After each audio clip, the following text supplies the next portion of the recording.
Здравейте от мен, Георги. Имаме нов коментар от човек, който се записал като Алфа. Благодаря за коментара, Алфа. Той пита, какво ще ми предложите за 100 евро?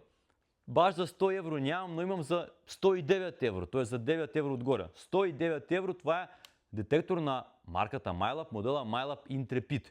Много добра монетарка, подходяща за начинаещи и е така за напреднали търсачи, които искат да имат втори детектор под ръка.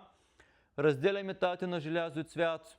Има числови сегменти, показва по проводимост от 0 до 99, може да ги разделя. За монети 15-20 метра си ги хваща, става за плаж, за горичка така, за гладка ливада, за поленце, за нива. Има и режим Pinpoint. Може да регулираме и чувствителността, че може да го направим така да хваща и желязо и цвят, че да хваща и само цветни метали. Сега не е най-професионалният апарат, но е така за хоби, за начинаещи, за плажа, спокойно ще свърши работа. Работи с 2 батерийки, 2 години гаранция, че и транспортът е безплатен. Ето, MyLab Intrepid, 109 евро.